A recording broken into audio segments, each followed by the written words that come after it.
Proclamación del Santo Evangelio de Jesucristo según San Juan. En aquel tiempo, Jesús dijo a sus discípulos: Cuando venga el Consolador que yo les enviaré a ustedes de parte del Padre, el Espíritu de verdad que procede del Padre, Él dará testimonio de mí, y ustedes también darán testimonio, pues desde el principio han estado conmigo.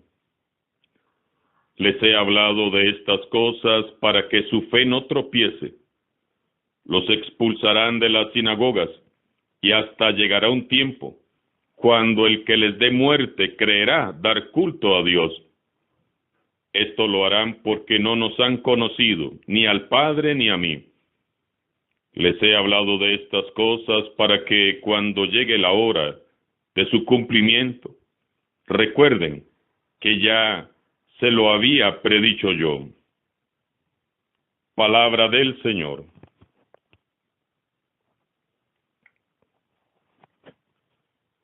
Iniciamos la sexta semana de Pascua llenos de júbilo, porque se va acercando ya la gran fiesta de Pentecostés, donde sin duda todos los que queramos seremos llenos una vez más del Espíritu Santo. En la primera lectura de hoy leemos cómo Pablo continúa su viaje misionero. Era incansable este muchacho. Iba y venía, movido por la pasión de evangelizar. Dice San Lucas: zarpamos de Troade, navegamos a Samotracia, al día siguiente hacia Neápolis, y de ahí a Filipos. Notamos hoy que el relato de los Hechos de los Apóstoles comienza a ser narrado ya en primera persona, y no en tercera persona, como se había hecho hasta ahora. Entonces, dice San Lucas, zarpamos, nos quedamos, nos sentamos, hablamos. Esto sucede porque Pablo en este viaje se encontró con Lucas, un convertido de Antioquía, un médico muy estimado, a quien embarcó en su aventura misionera. En adelante, Lucas será el compañero de viaje y el confidente directo de Pablo. Lucas, por lo tanto, se involucra de lleno en la misión evangelizadora de San Pablo a partir de este momento. En este pasaje se nos revela cómo Pablo, el gran misionero de Cristo, llevado por el Espíritu Santo, incursiona en lo que es hoy Europa. Todos los que hemos recibido la fe desde el continente europeo somos cristianos porque un día Pablo llegó a la playa de Neápolis en el Mediterráneo, en lo que hoy conocemos como Grecia. Imagínense ustedes, la aventura misionera comenzó en Jerusalén, junto al Gólgota y una tumba vacía. Luego se fue extendiendo como fuego por Judea, Samaria, Antioquía, luego por Asia Menor y ahora llega a Europa. Y de Europa para el mundo entero.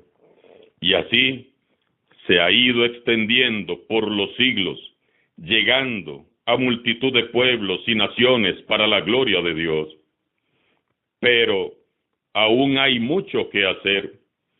Oremos con fe para que el Espíritu Santo levante en nuestros pueblos muchos discípulos enamorados de Cristo, que como San Pablo se tomen en serio la misión que Jesús nos ha encomendado.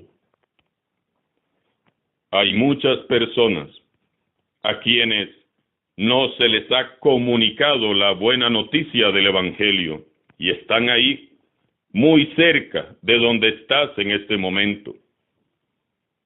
Ser cristiano es abrazar con amor la misión que Jesús nos encomendó. Esto no es un asunto exclusivo del Papa, de los obispos, de los sacerdotes religiosos y religiosas. Este es un compromiso de todos los bautizados.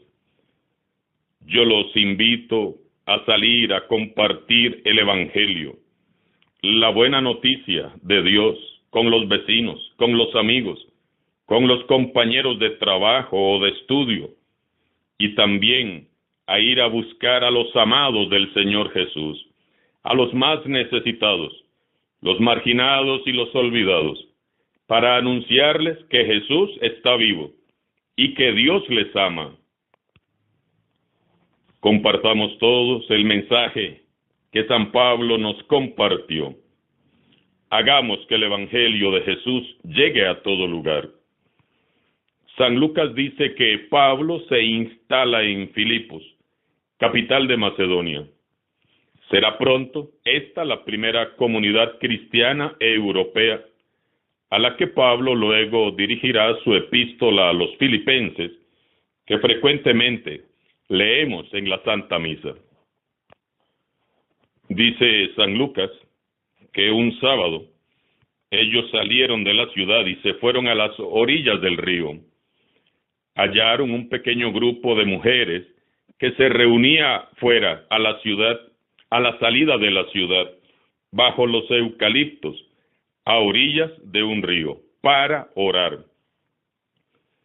Pablo sale a encontrarse con ellas y entabla conversación, y aprovechando la ocasión les anuncia el Evangelio. Una de ellas, llamada Lidia, comerciante de púrpura, no se escuchaba. El Señor le tocó el corazón para que aceptara el mensaje de Pablo. Veamos cómo Pablo se adapta a las circunstancias que iba encontrando. Un día predicaba en la sinagoga, otro día en la cárcel, o junto al río, o en la plaza, donde fuera. Si lo echaban de un sitio, se iba a otro lugar para comenzar de nuevo. Si lo aceptaban, se quedaba hasta consolidar la comunidad. Pero siempre anunciaba a Cristo. Pablo no era como algunos cristianos que cuando algo sale mal, se van desilusionados, heridos, enojados y no vuelven a la iglesia. Para nada, Pablo no era así.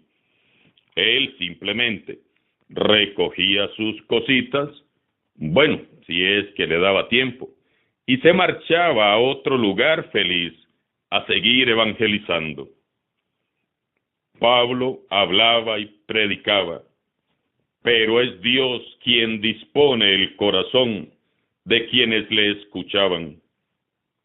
Dice el texto, el Señor le tocó el corazón a Lidia para que aceptara el mensaje de Pablo.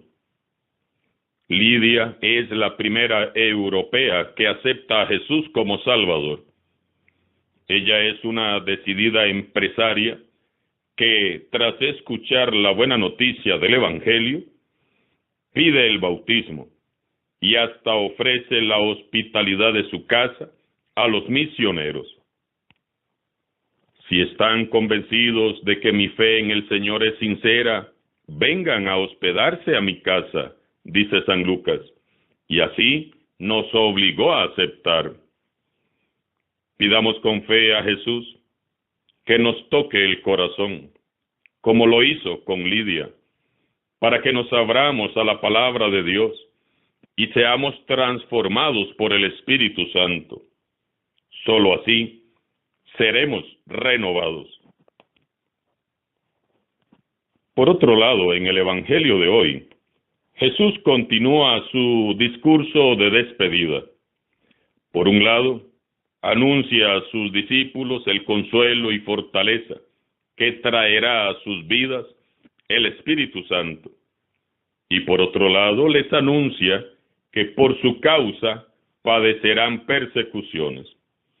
El Espíritu Santo dará testimonio de mí. Es el Espíritu Santo quien ha hecho que millones de seres humanos, a lo largo de los siglos, aceptemos su palabra, nos acojamos a su salvación y nos integremos a su iglesia. El Espíritu Santo es quien nos dará fuerza y sabiduría, también a nosotros, para dar testimonio de Jesús, como lo hicieron los primeros cristianos, y hacer correr la voz del Evangelio. El Espíritu Santo que hemos recibido no es un espíritu de cobardía, sino de valentía. No podemos, por tanto, dejarnos acobardar ante las persecuciones, por las críticas, por las calumnias o incluso las amenazas de muerte. Los expulsarán de las sinagogas y hasta llegará un tiempo cuando el que les dé muerte crea que están dando gloria y culto a Dios. Jesús les anuncia a sus discípulos que serán marginados por las autoridades religiosas que dicen ser los representantes de Dios e intérpretes de su voluntad. Y les anuncia que no solo los marginarán, sino que llegarán incluso a darles muerte. Toda religión, sea la que sea, que crea tener el derecho fundamental de matar, excluir, oprimir, maltratar, encarcelar, torturar, calumniar y expulsar a quienes piensan distinto a sus creencias, rinde culto a la muerte y no al Dios de la vida. Jesús se opuso siempre radicalmente a esta mentalidad. Él siempre se empeñó en dar vida a su pueblo. Él nunca fue a imponerse ante nadie. Él solo proponía un estilo de vida nueva y respetaba la libertad y la decisión de quienes le escuchaban. Hoy más que nunca, muchos calumnian, persiguen, hieren, maltratan, expulsan de sus territorios a los cristianos. Y tal como Jesús lo anunció, ellos, los perseguidores, creen que están haciendo lo correcto y que están dando culto a Dios, como sucede en estos momentos en tantos países orientales. Bendito sea Dios. Yo sé que en muchos pueblos del mundo entero hay muchos cristianos, sacerdotes y laicos, que han sido marginados, que han sido acallados, calumniados, torturados, maltratados y asesinados por predicar el Evangelio sin miedo, por hablar con la verdad y por denunciar lo que estaba mal. Y muchos han sido expulsados y han sido humillados. Bendito sea Dios, porque sé que en Costa Rica también los hay. Hay personas que en silencio han padecido por causa de Cristo. Y eso quiere decir que en este país el Evangelio sigue dando frutos buenos. Preocupémonos de verdad cuando nadie nos persiga, porque eso quiere decir que como cristianos no estamos haciendo nada. Oremos en este día por todos nuestros hermanos cristianos que padecen la persecución en su cuerpo y en su espíritu, en tantos países donde ser cristiano es un delito penado por la ley. Muchos son torturados, violentados y heridos. Muchos pasan hambre y sed y son obligados a trabajar como esclavos. Cientos son asesinados y aún así los que quedan no reniegan de su fe. Oremos y pidamos al Espíritu Santo que los fortalezca a ellos y les respalde en todo momento, para que permanezcan firmes y valientes y abrazando la cruz de Jesús puedan llegar al cielo. Y oremos por todos nosotros que gozamos de más ventajas que ellos, para que ya salgamos de nuestra zona de confort y en el nombre de Jesús extendamos cada vez más el Evangelio. Alabado sea Jesucristo, sea por siempre, bendito y alabado.